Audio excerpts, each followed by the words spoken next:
Hi, everyone. For those of you that are watching, joining us from all over the world, thank you for tuning in. My name is Charbrian Plummer, and I am the Assistant Director of Awards and Scholarships at the Textile Society of America.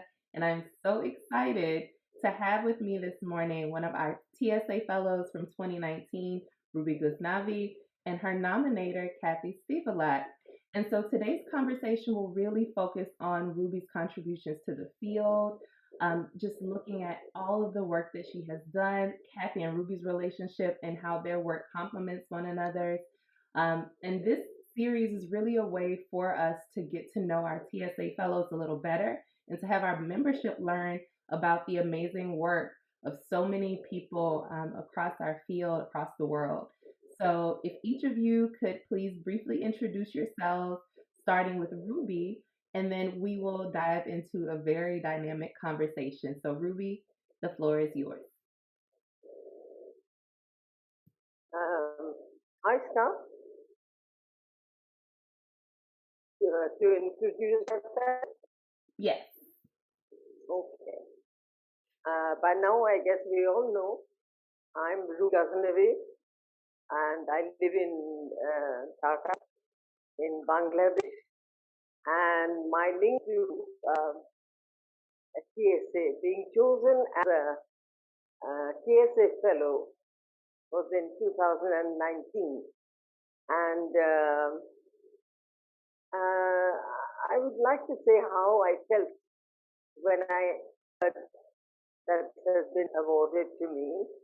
And it was, I have been very lucky.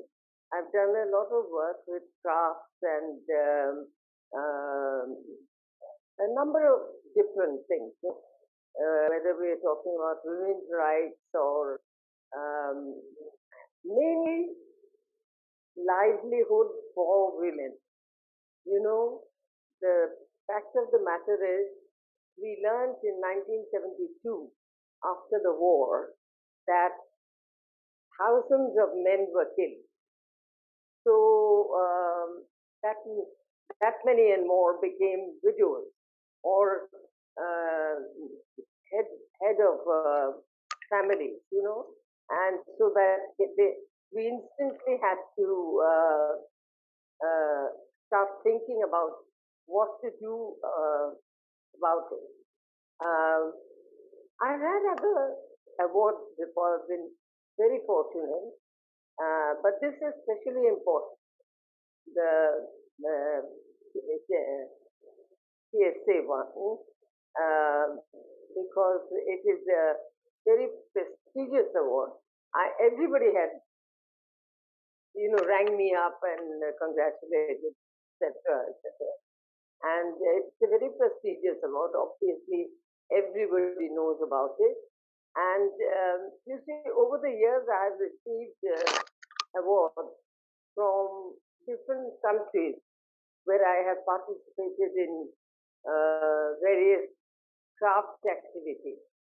One of my greatest achievements has been the revival of natural dyes. And these are awards I have received in different countries where I have done workshops. We spent days with different nationalities and also sort of languages, all those problems. But they never really got in the way because we could do that and show by hand just what was going on. So for me, having done it, I got awards or recognition from various countries. It was a very, very especially important because its recognition came from America, showing how far my work has traveled, because that is the furthest and that is the most prestigious award I have received. Shall I talk about the other work that I do? Sure. Yes. Okay. Okay. I mean, from quite young, I've been an active feminism and child's rights, and I worked for the first, I don't know, first quite a few years with children's organization, and this, with it became war widows in 1972. I needed to find income sources for them uh, because it isn't easy to find the kind of work that they can go out and do manual labor and earn enough, at the same time keep the children safe, etc. So it was a really big order that we had to take on. But one thing was wonderful, that the fact of the matter is, I mean, craftspeople, men and women, um, craftsmanship in Bangladesh is extremely high quality. And this is not just for sale that they make it. They make products for themselves. And those are done to perfection. It is not only for the market, but this is something that occurred to us, right? This is one uh, gift, talent that they have already, skill, very, very high level of skill, that they can make things without necessarily going to, uh, training and losing raw materials in training and things like that. So we could start straight away with products which everybody wanted. And previously, these products would be available in the villages. Now we got them into Dhaka and other major cities. So they, they immediately got a source of earning, a source of livelihood, and they could send their children to schools. They could um, just make sure that the um, children receive the kind of attention they needed instead of just being left on their own, you know, strolling around or something like that, you know. Um, and So all this training that they provided each other, made for huge amount of craft products, which immediately took off all over Dhaka, all over the country. And we started gradually going for export because the quality was so good that you could hardly tell that it was machine made. Wow. That people would think they are machine made instead of being handmade. So this kind of put them right into the huge labor intensive market in Bangladesh. Labor is cheap, so it is very important that the one item which is important is cheap because there's a job creation work being done, and even if they are too intensive, job creation is more important and labor is cheap. It's not considered a passing fad. Use of natural dyes. This is when in the 80s I looked at the raw materials that were available everywhere from nature, and we could actually start doing natural dyes. Now, there were a lot of people who were very sarcastic about it, that A, the colors would not last, B, they would be too expensive because labor is expensive, and uh, also when when we first took up the general one, that was simple enough. Everybody knew the plant.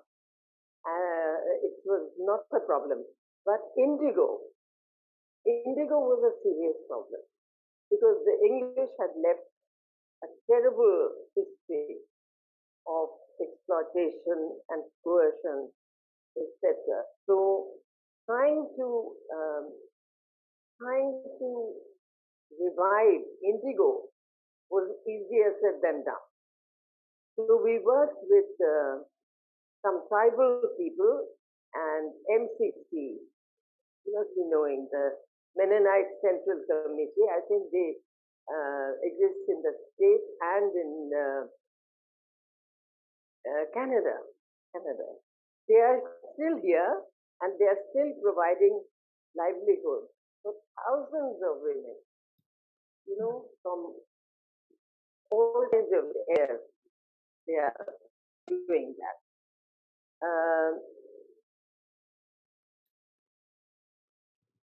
One of the things that came up and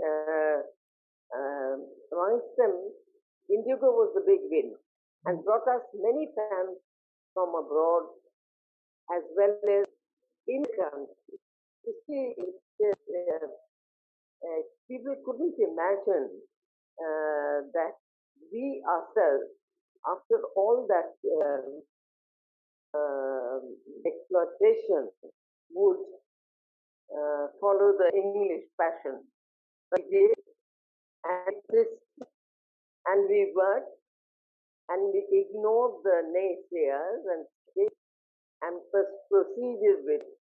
And today, as far as I know, Bangladesh produces quite a large amount of export, indigo for export. We produce all that we need, and we also produce enough for so. So these are ones that we, do and see. But the other way to do to make it easy is to provide training to everybody. Some fell by the wayside. Some didn't want to necessarily do it. But at the end of the day, compared to the earnings, there were more than one taken. So they all of choice learned the colors, learned that they were color fast. They learned that this was something that depended entirely on themselves, and we could ignore the skeptics and you may make ourselves self-sufficient. So today, Bangladesh is self-sufficient in colors. We have 30 natural dye colors, and these are all color fast. And I know when we started, we had a lot of people saying, no, no, no, no, nobody is going to write these. A, the dull colors, or B, they won't last. But they were proved wrong. And within a few years, within a matter of 4 or 5 years, we had already started marketing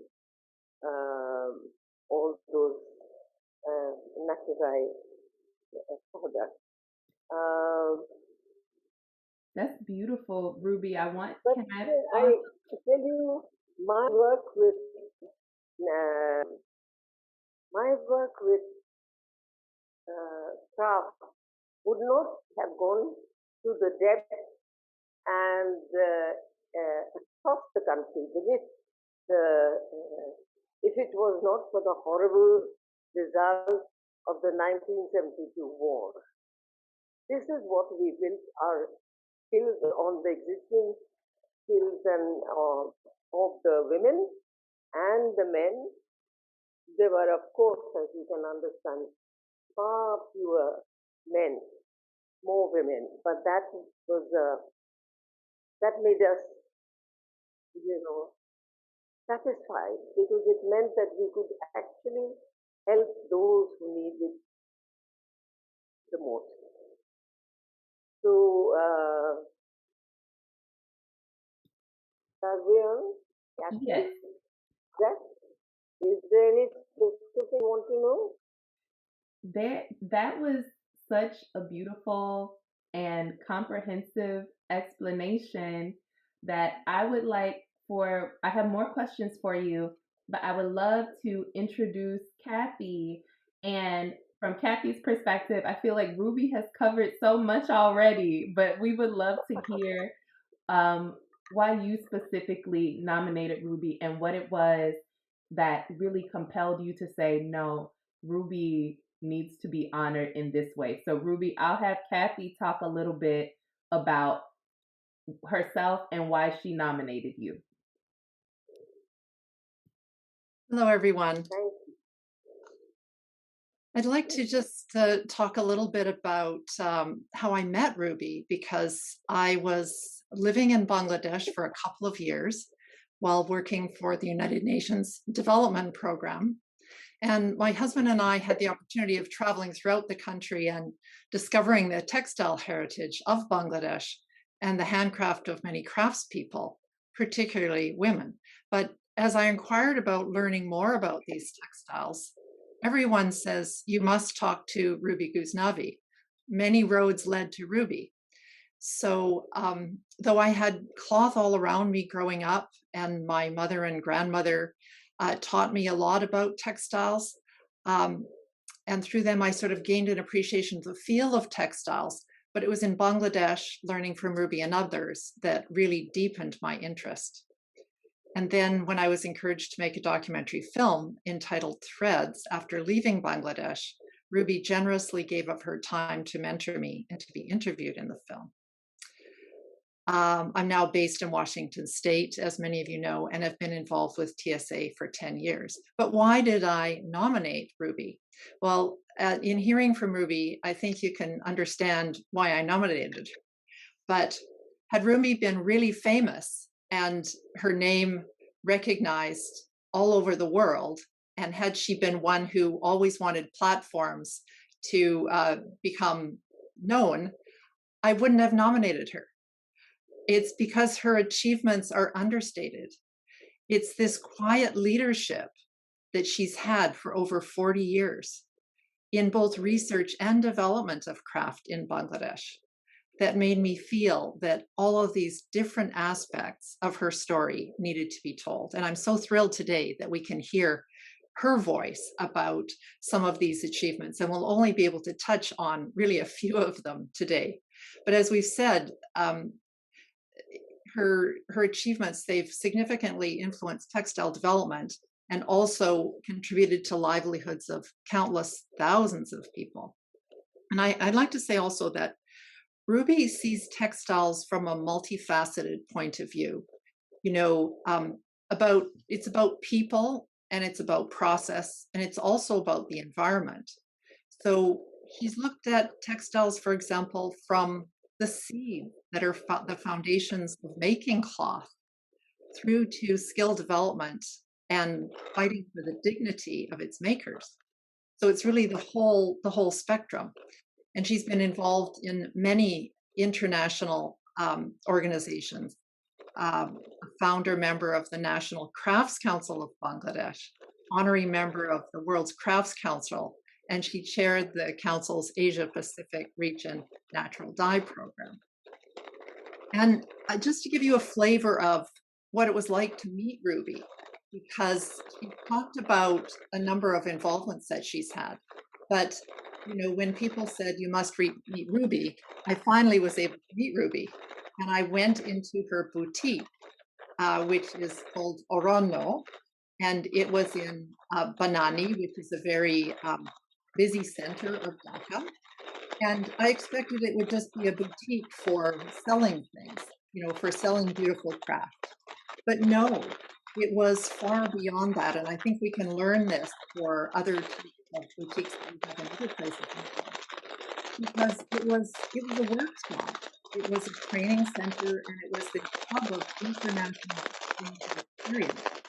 I was talking at that time about Kathy and how much Kathy herself did with the craftswomen of Bangladesh, which she doesn't talk about, you notice. That have you seen a film she made about embroidery women? Yes, I looked Absolutely it up before we stunning. got together. Yes. And that group of women were extremely talented. But I mean, they had a person leading them, teaching them, absolutely out of this world. And that is the group that um, Kathy picked up and supported with all the things that she would need, you know. And she brought them into the back into the picture so that while she had been doing well before, there was a lot of unfortunate politics. These things happen. But Kathy managed to uh, mm, take, get Suraya Rahman. Uh, and you must have seen the film. And she was so talented. She would spend all her time uh, sort of uh,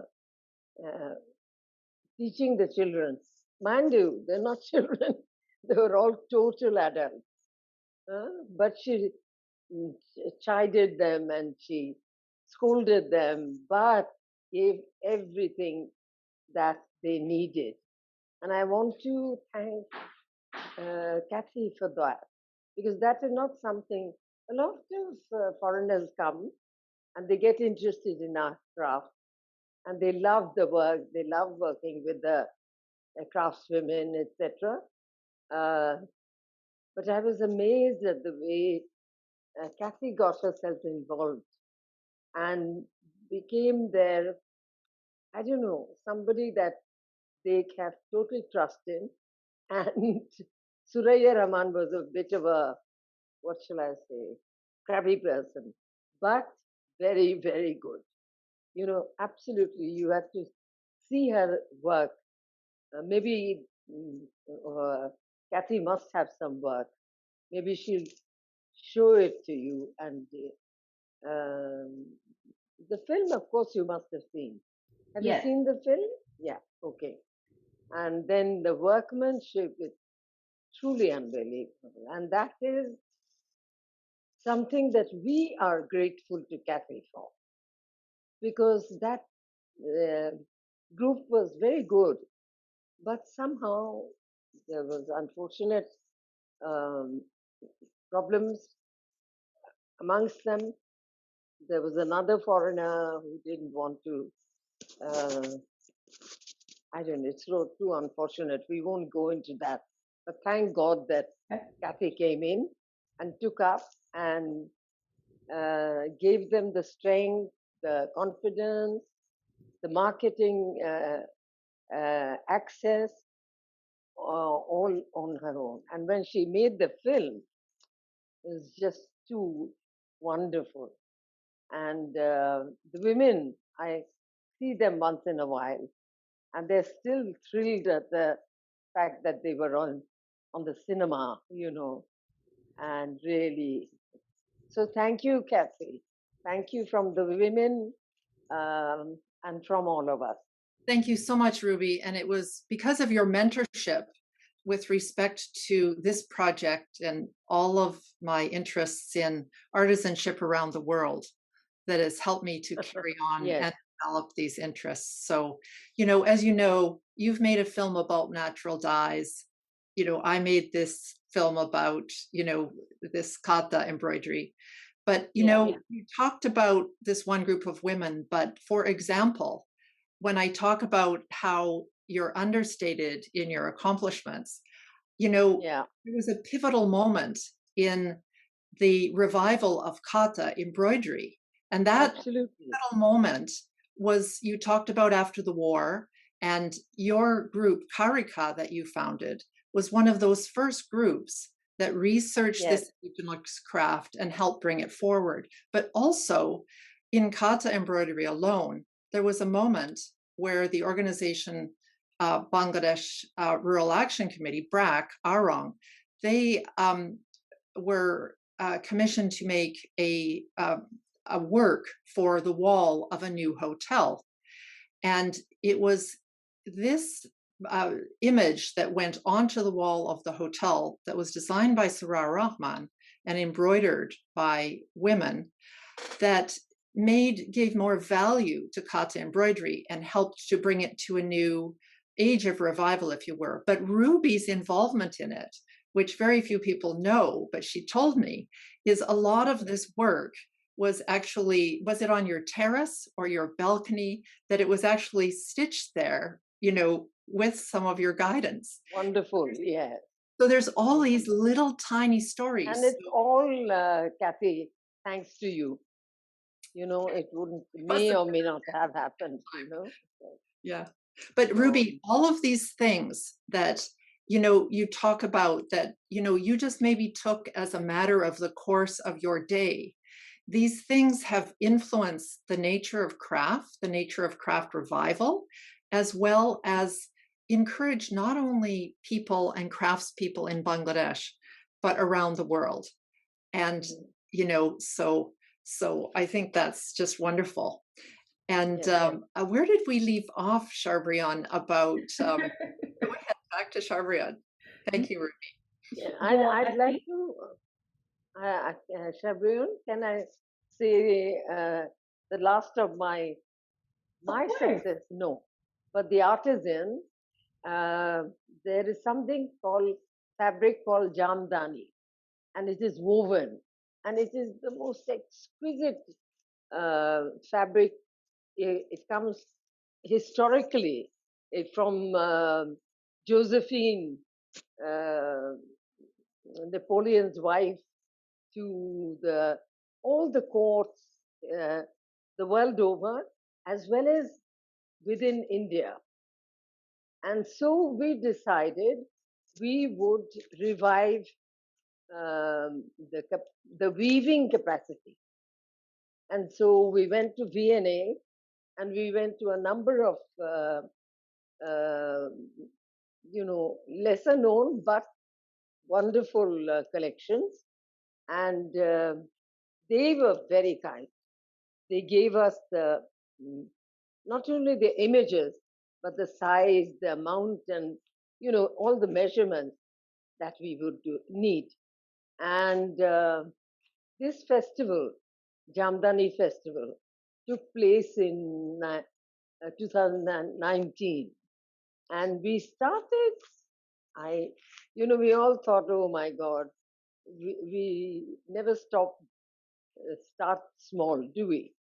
But it was wonderful. The younger weavers actually were better, in the sense that their thing was not spent. They somehow felt that this is something that this is ours for the future. So we had that exhibition. Wow. You should inquire. There is a publication with absolutely superb saris and long dupattas and things like that. We are now doing one of those saris on commission for Victoria and Albert in London. This is being this is being done by the master weaver who won the award at the festival. So it's absolutely wonderful that I've had a chance to talk about the festival, which was our, the final work that we did. And the weavers, they were fantastic. And now that kind of high quality work is fairly easily available. It costs a lot of money, but then you guys know the designer clothes, how much they can cost. Yes. So that's understandable. And this is for the time being, that is the National Crafts Council's biggest project, which we did in collaboration with a very a good organization called Bengal Foundation. And it was a huge success. So that was our hope, latest, not last, work to do. Thank you. And Ruby, one of the things that I got so excited about in talking to you is that you have such a long history and a long trajectory of doing impactful work. And even like you just said with the festival in 2019 and how that's leading to current commissions, um, there's so much of your work that has been this combination of creativity and advocacy and support of women in your community. And I think that there are others within the TSA membership whose practices are also rooted in the same cultural stewardship and activism. And I think they would love to hear more about the lessons that you learned along the way. So I was hoping that you Exactly, could share exactly. some reflections or thoughts that you'd like our membership to hold along their journeys. What are some of the things that you've learned in doing this Yeah, work? I I think when I read about TSA and their membership, I realize that these are tough women.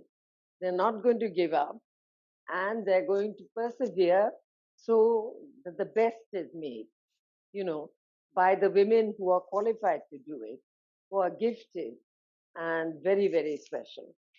So TSA deserves my, I don't know, the biggest honor that I can say for the support that they give um, women and most artisan artists. What would you, thank you for that. And what would you say in all the work that you've done, what are some of the biggest lessons that you've learned along your journey? I think, you have to persevere. You have to persevere. You don't just give up and say, this is too difficult, you know, because the more difficult it is, the more challenging. And therefore, the result is fascinating. You really uh, sort of appreciate the work that comes out of it. It requires tenacity. It requires belief in your work, and it requires, uh, partnership between artists and people who are not non-artists, but uh, you know support the ones. They're the who support them, promote them, so that it happens. Yeah. Thank you. And that's actually a great connection to what I'd like to ask you, Kathy, which is given your relationship to an experience in film. Kathy, Ruby did mention your film and the work that you've done with her. I'd love to hear more from you about how we, meaning the TSA membership, as part of this global community, right, can mutually support sharing stories and efforts such as Ruby's and the other women that she was working with in her efforts in a really thoughtful and compassionate way. How do we take that responsibility and handle it carefully? That's a huge question. And if I could just uh, pick up from what Ruby said a little bit, because one of the thoughts going through my mind as she talked, and I was thinking back to that first time that I met her in her boutique, which was really a workshop and a learning center, and beyond that. I think it's important, very important, to do and to learn from Ruby and others like her. Uh, this aspect of craft not just being for the elite, but being available to all people, which is what, for example, in your work, Ruby, you were able to do. With so much of craft that you developed, everyone in Bangladesh was able to participate in some way, either by Of doing course, something of themselves course. or by purchasing something that they may want to have at various levels of income. But it was this idea that it's sort of an egalitarian importance, that craft reaches everyone. And so when we talk about communicating craft, and I think this is something that you're getting at with the TSA messaging, and particularly textiles, is I find it very important that we sort of speak not only with our voices or in these discussions like we're having today, but we talk with what we wear and we talk with what we have around us. So, for example, I think, it's important that we have boutiques and it's important that we have museums, critically important. But as well, if each of us can, for example, I always say, wear something, one thing made by an artisan every day. It doesn't have to be expensive. And if we all did this, and if we talked about the stories behind it, if people said, "Oh, where did you get your earrings?" or "Where did you get your, dupatta," or whatever, we can talk about, "Oh, well, I love this technique. This actually is like, its heritage is, an old used sari and the stitching on the edge of it." And the more we talk about this in our daily actions, the more that the importance of textiles in life will spread. So that's one idea, and the same with decor. And interviews like this that we're having, or films, I think it's very important that not only that they reach audiences such as at TSA symposiums, but also young people. So I've thought a lot about my background in textiles and what really entrenched my interest in textiles. And it was things that I learned in school. We had home economics at that time. We had like girl guides. And so maybe TSA, with conversations like this, we can talk about how do we reach youth in a meaningful way. And lastly, as I was thinking, as we were talking, I'm thinking we also need to somehow find a way that we reach not only craftspeople in North America, for example, or Europe, but craftspeople around the world with conversations like this, because they are, as Ruby said, the true talents. They're what brings us this heritage and keeps it moving. They're what brings us this joy in what we wear and what we have around us. But do they realize their importance?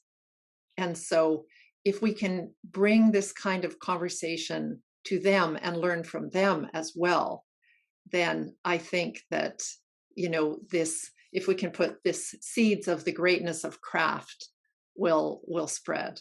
So those are just initial thoughts. And I don't know, Ruby, if you have anything that you'd like to add to that about sort of how to spread the word of the importance of textiles. Well, I think what TSA is doing is certainly the right way. And I just love the fact that through them I've come to know so many others who have similar, interests, and has connected me with others so that I learned from them, of others who are like that. All I can say is everybody's artisan is a gem. Mm-hmm. Is a gem, and we must, treat them. Even treat is the wrong word. Just be with them and be a part of them. And when we work with them, it's amazing because they never look up at us as such. They chat with us as though we are friends, Mm-hmm. and we are, because we are looking after we are looking at their interests, and it certainly works well. Thank you so much for that. Before we close, I wanted to open the floor for either of you, Ruby or Kathy, if there was anything that we haven't gotten to capture so far, anything that you would like to leave with our membership or reflect on, I would love for you to do so. So if there's anything else that you'd like to share, by all means, you have the time now. Go ahead, Ruby, please. Oh, well, I mean, can you talk too much when you talk about crafts and craftspeople? No. No. So I guess you can always bring up a kinship once you've broken the, you know, the introduction, the anxiety that she's so high up and I'm down here. That goes, and that goes very quickly amongst craftsmen and non-craftspeople. You're immediately a friend, and you're immediately sharing her problem, discussing all the things that they are facing, etc. So I think the friendship that comes from craftsmanship and its support and its appreciation is what makes my life, has made my life worthwhile, fully worthwhile. That's so beautiful. And I absolutely relate to that feeling of connectivity when you're sitting with someone and they're working and they're creating beautiful things, especially if you're sitting in place, you have no choice but to remain stationary. And before you know it, you're sharing stories, you're sharing memories, and it helps you to just further understand our shared humanity and connect to other people in this way that removes pretense. And that is one of my most favorite things about being in this field as well. So thank you, Ruby. That was a beautiful reflection. Kathy, is there anything else that you would like to add or share with us? I think it's probably better that we let Ruby have the last word because that was such a beautiful sentiment. But I wish, yes, Kathy, I'm listening. No, I just wanted to say that, on the whole in the world, artisan enterprise is the second leading employer in the developing world. And so few really know that. And so learning from Ruby and some of the things that she said today, and, it really suggests opportunity and responsibility for each of us to carry some of this learning forward. And so it's actually a very exciting time, I think. And we're opening up to a new age. And let's see, Ruby, if we can just continue carrying forward on some of these really firm foundations that you've set out in so many different ways. Thank you. Thank you both for your time today. Thank you. For your evenings and your early mornings. For everyone that's viewing this video, we'll have more information in the description for you to not only learn about TSA, but to learn about Ruby's life and legacy, as well as Kathy's work. And we hope that you will join us for this next iteration, and take care in the meantime.